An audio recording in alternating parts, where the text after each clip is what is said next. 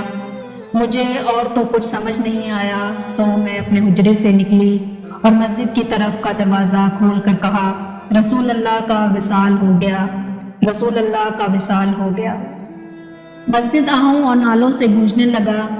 ادھر علی کرم اللہ وجہ جہاں کھڑے تھے وہیں بیٹھ گئے، پھر ہلنے کی طاقت نہ رہی۔ ادھر عثمان بن عفان رضی اللہ تعالیٰ عنہ معصوم بچوں کی طرح ہاتھ ملنے لگے اور سیدنا عمر رضی اللہ تعالیٰ عنہ تلوار بلند کر کے کہنے لگے، خبردار جو کسی نے کہا کہ رسول اللہ کا وصال ہو گیا، میں ایسے شخص کی گردن اڑا دوں گا۔ میرے آقا تو اللہ تعالیٰ سے ملاقات کرنے گئے ہیں، جیسے موسیٰ علیہ السلام اپنے رب سے ملاقات کو گئے تھے۔ وہ لوٹ آئیں گے، بہت جلد لوٹ آئیں گے۔ اب جو وفات کی خبر اڑائے گا میں اسے قتل کر ڈالوں گا۔ اس موقع پر سب سے زیادہ ضبط برداشت کرنے اور صبر کرنے والی شخصیت سیدنا ابو بکر صدیق رضی اللہ تعالیٰ عنہ کی تھی۔ آپ حجرہ نبوی میں داخل ہوئے، رحمت دو عالم صلی اللہ علیہ وسلم کے سینے مبارک پر سر رکھ کر رو دیے، کہہ رہے تھے، ہائے میرا پیارا دوست، ہائے میرا مخلص ساتھی، ہائے میرا محبوب، ہائے میرا نبی۔ پھر حضرت صلی اللہ علیہ وسلم کے ماتھے پر بوسہ دیا اور کہا، یا رسول اللہ، آپ پاکیزہ جیے اور پاکیزہ ہی دنیا سے رخصت ہو گئے۔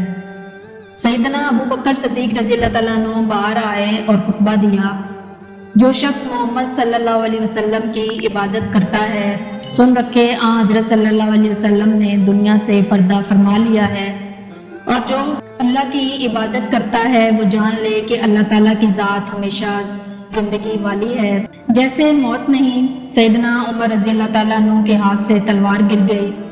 عمر رضی اللہ تعالیٰ عنہ فرماتے ہیں کہ پھر میں کوئی تنہائی کی جگہ تلاش کرنے لگا جہاں اکیلا بیٹھ کر رو جاؤں۔ حضرت صلی اللہ علیہ وسلم کی تدفین کر دی گئی۔ سیدہ فاطمہ رضی اللہ تعالیٰ عنہ فرماتی ہیں، تم نے کیسے گوارا کر لیا کہ نبی کریم صلی اللہ علیہ وسلم کے چہرے انور پر مٹی ڈالو؟ پھر کہنے لگی، ہائے میرے پیارے بابا جان، اپنے رب کے بلاوے پر چل دیے۔ آئے میرے پیارے بابا جان، یہ جنت الفردوس میں اپنے ٹھکانے کو پہنچ گئے۔ ہائے میرے بابا جان، ہم جبرائیل کو ان کے آنے کی خبر دیتے ہیں۔ حضور اکرم صلی اللہ علیہ وسلم پر اللہ تعالیٰ کی لاکھوں کروڑوں رحمتیں نازل ہوں۔